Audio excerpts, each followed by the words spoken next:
You know, I feel like we can take great comfort in the fact that even Carlton Lassiter chooses bear. If you've watched any of my videos before, then you know that I will do absolutely anything to shoehorn in my favorite TV show of all time, which is Psych. And today, I am finally making an entire video about it. Psych is a show that I think absolutely everyone should watch at some point in their life.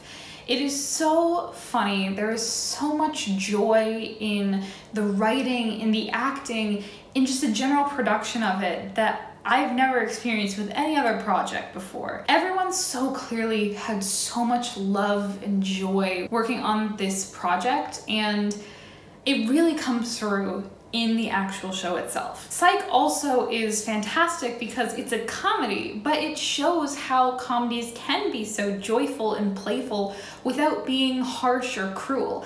A lot of times some comedies can come across as being hurtful or cruel unnecessarily by making fun of certain people, but Psych never does that. They're always doing things in the most loving way possible, and as most of the show is inspired by things that the writers loved in the 80s and different genres and movies that they absolutely loved, you can really tell that this show was made not to make fun or to poke fun at people, but to celebrate them. This show is also special because I think it highlights an issue that we are having with the way we perceive media today, be that books or TV shows or films. Whatever it is, I think there is a big issue in the way that we take in this media and what we expect this media to do. And Psych, as a really incredible show, pokes some holes in that issue. And we will get into discussing that a little bit later in this video, but first I want to talk a little bit about Psych as a show. Psych as a show really should not work. If you're not familiar with the show Psych, let me give you a basic breakdown of it. We follow this guy named Sean Spencer, who is super observant and has not quite a photographic memory, but something along those lines. Because of this, he ends up getting in some trouble with the local police department and gets out of it by claiming that he is a psychic. Then he and his best friend Gus must keep up this ruse of him being a psychic to solve all of these crimes while secretly using his observation skills to actually solve the crimes. Now this concept doesn't seem too out there, especially considering it came out in the early 2000s, so you may be thinking, what do you mean by saying it doesn't work? Well, I mean this. Pretty much no one on this show had any sort of real experience with producing a show like this, except for, you know, like producers and some of the behind the scenes people, but a lot of the main people who are sort of the front faces of this project really did not have any experience. The creator of the show, Steve Franks, had never written for a TV show before, and many people have said that Steve would break the rules of TV and the process of making shows simply because he just didn't know them, which to me is very funny. The other thing to recognize is that none of the main cast had any experience with being on a show for more than one season. They had never led a show for as long as this show would go on to be. The only one who had any sort of real experience with a long-running show was Dule Hill, which is not a comedy, it's a drama, so pretty much as far as you could get from Psych. Another thing that this show did that really broke the mold of the comedies at the time was being an hour-long comedy. Typically, dramas would be in hour-long slots and be about 45 minutes, while comedies would be closer to 22 minutes and be put into 30-minute slots. So having Psych, a show that was purely comedy, although there was a bit of drama here and there, and it was a murder mystery show, but being so ridiculous and over the top at a 40-minute long slot was kind of unheard of. There are other shows that are kind of similar to Psych that came out around the same time, also on USA Network for some reason. Monk is one that comes to mind. I'm also thinking White Collar, which isn't so much a comedy, it's a little bit more of a drama, but there are some comedic moments to it. But these are just shows that are very similar in style, but Psych to me is so much different because of how much it leans into the comedy. The show's focus is not on the mystery of the week, it is instead on the comedy and the silliness and the over-the-top jokes. However, despite all of that, the show just seemed to come together. It was like lightning in a bottle. It was all these individual parts that really shouldn't work, but when you put them together, they did. And to this day, this show still works. They're still making movies for this show. They have plans to make more of them. And people are huge fans of this show. They literally just had a convention for this show like a week ago as of filming this. So I didn't get to go to it, unfortunately, but this is what I'm talking about. This show that should not have worked, that should have really just been a one-off thing, somehow coalesced into this perfect, wonderful show and this wonderful comedy, and has become this enigma. So I want to talk about some of the things that this show does absolutely right, and the ways that it sort of pushed the boundaries of what comedy could be at the time. First off, I think we should address that this show is different from a traditional comedy in that it has no straight man.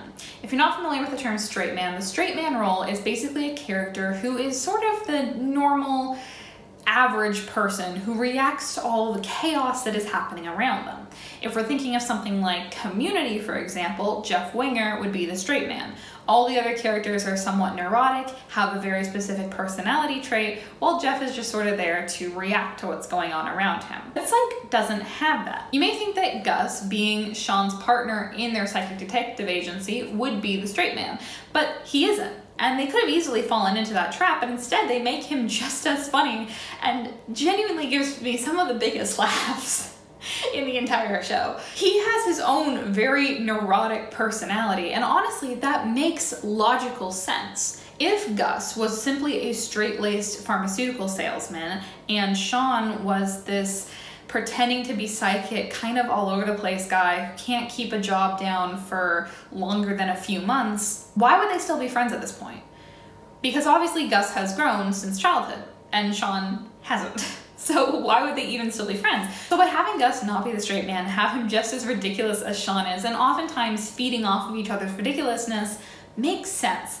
And I think that really helps to build their relationship. Because Sean and Gus's relationship, I think, is one of the strongest things in this show. You have these two men who are very good friends, who genuinely care more about each other than anything else, who we see time and time again have no second thoughts about rushing into danger to save each other, who have no second thoughts about doing whatever it takes to keep the other safe, who genuinely love each other, have this beautiful, caring, platonic friendship. I think that is super important. We so rarely get to see male friendships in TV that are so openly loving and affectionate, while it also being fully platonic. And I think that's something that we need more of. I think there needs to be these displays to show that it is a good thing for men to be in friendships with other men where they feel comfortable sharing their emotions, where they feel comfortable crying, where they feel comfortable expressing that they love each other. And I think that Sean and Gus are an excellent example of this, because yeah, they do bully each other a lot and they do mess with each other and do things to each other, but they also genuinely care and love for each other, and I think that is so beautiful. Another possible character that could be the straight man is a character by the name of Carlton Lassiter, my personal favorite character in the show. Carlton Lassiter, or Lassie as he's affectionately known in the show, and as I might slip and call him in this video, is the head detective at the Santa Barbara Police Department who absolutely hates Sean, does not believe that he's psychic, and is very by the books. Well, he's not exactly by the books. He is a little bit too gung-ho about enforcing the law, but he's definitely a great foil for Sean's character. Where Sean has no regards for the rules or the laws or anything like that and just wants to waste time and have fun, Lassiter is so serious that it itself becomes ridiculous. He's genuinely so funny, and he says things with like such a deadpan that is genuinely hilarious, which makes it even more hilarious when he breaks from that deadpan. And this is another thing that I think this show does really well. They could have easily made the character who is the opposite to Sean, the kind of enemy to Sean, be the straight man, be kind of normal, but instead they just bring him to be equally as unhinged, but in his own way. Okay, well then there's another character we could possibly have, which is the detective Juliet O'Hara, who is Carlton Lassiter's detective partner. Now Juliet is definitely, I'd say, the most normal of all the characters in the show. She definitely is the least unhinged, but that's not to say she does not do things that are a little bit crazy sometimes. Juliet has a running joke through the show where she gets way too into undercover work. She gets way too into character, gets a little bit sometimes dangerous, gets a little bit unhinged, and it's genuinely so funny. But again, Juliet is Sean's romantic interest in the show, so why would she even entertain him if she wasn't a little bit like him? Which I think makes sense. The more unhinged your main character is, the more unhinged the surrounding characters have to be in order to put up with them. The other great thing I think about all these different characters having their own sort of senses of comedy and their own ways of shining is that every character gets a chance to shine. There are episodes, of course, that are focused on Sean, but then there are also episodes that are focused on Lassiter, on Juliet, on Gus, even sometimes on the Chief of Police, Chief Karen Vick. So these characters all get to interact with each other. They get their own chances to shine, and it's just wonderful. Now, Chief Vick I also want to talk about because I think she and Juliet show just the fantastic way that this show portrays women. Juliet is a really good detective. She has some really cool moments.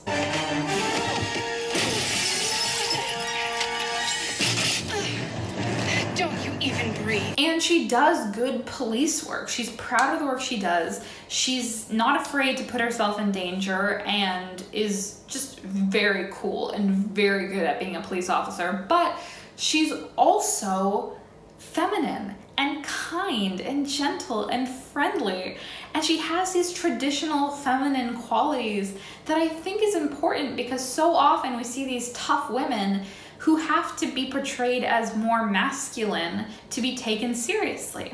But with Juliet, we have this character who in one episode gets really into fashion and decides to like start changing up her clothes for work because it makes her feel good. There's another episode where Juliet's whole storyline is she's trying to become friends with another female officer at the police station because Juliet is kind and friendly and gentle. And I love that we have that corresponding with her being so tough and brave and showing that you don't have to become more masculine to be a strong woman. And I love that portrayal of Juliet. Chief Vick is also really amazing because she is the chief of the police. She is a woman. In the first episode ever of the show, she is pregnant.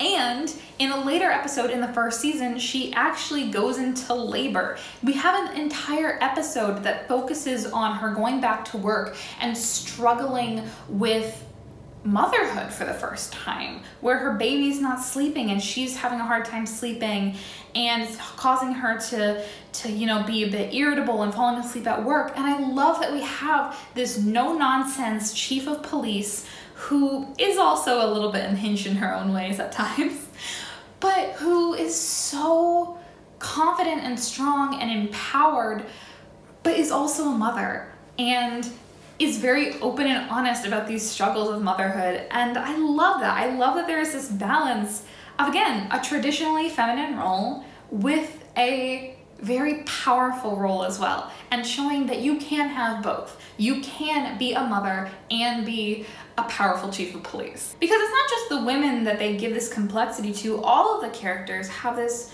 beautiful complexity and this wonderfully interesting personalities, but it never feels like someone is being made fun of. You know, they will poke fun at people sometimes and they will like have jokes and it's all in fun though. And because they take the time to really explore these characters, it never feels mean. It never feels unwarranted. It's such a beautiful and joyful show that you never feel that there are these dark undertones to the jokes that they are making because they're just not there. Everything is done out of love. Which brings us to what I wanted to talk about with this show and the way that we perceive media today. Something I've noticed recently is that there seems to be this shift in the mindset of how we approach media, whether that be a novel, a TV show, a movie, some sort of interactive fiction, such as a video game, where people seem to think that every single story that they experience needs to be the best story they've ever heard, and needs to have some sort of compelling message or lesson.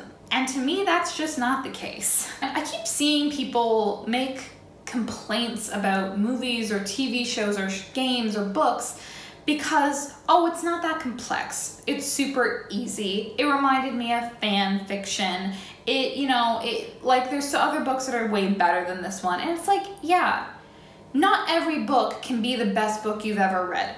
That title can only go to one of them. And I think Psych is something that completely contradicts this to me. While people are saying, oh yeah, if you're gonna produce a story, it has to have some sort of meaningful commentary to share. I mean this with the most love possible. Psychos, don't come for me, I am one of you. Psych does not have anything to say. Psych is not here to teach us a lesson. There is no one who is getting comeuppance. There is no commentary socially or politically. It just is. Psych is there to entertain and to bring joy.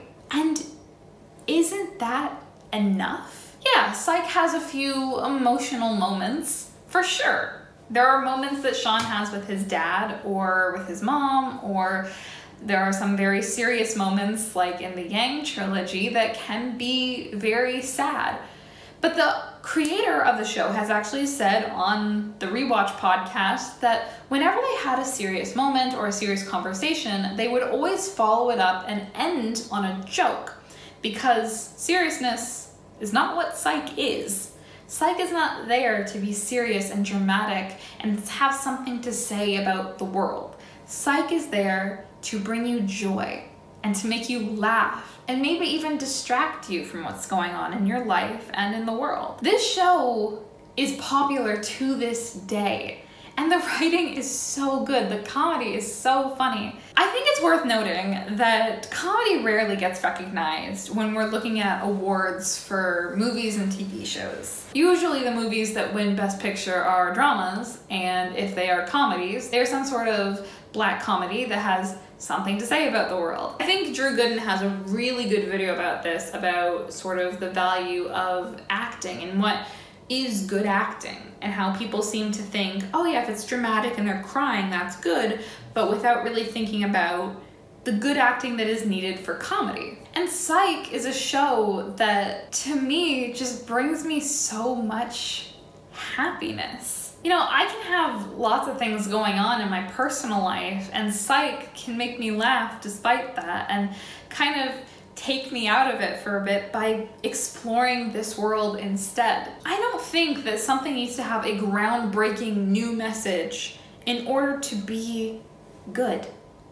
I think sometimes it can just be. Now, of course, stories that provide messages and commentaries are still important. Art is a super important way of communicating messages, of making political criticisms, and I'm not about to dispute that. Art is so important in all of its forms for making changes in the world. But I also think the world could use a little bit more love and a little bit more joy.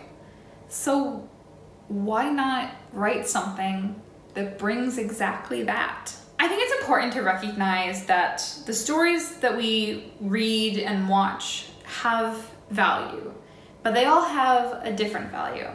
Some of them can be commentaries. Some of them can make us think. Some of them can make us cry and question the way that things are, but some of them can distract us, can take us out of the stresses of life, make us laugh, make us smile, and that is just as valuable. Psych is a pure comedy. It is so ridiculous, it is so silly and over the top, and it does not take itself seriously. So if you've never watched Psych before, I highly recommend that you give it a try.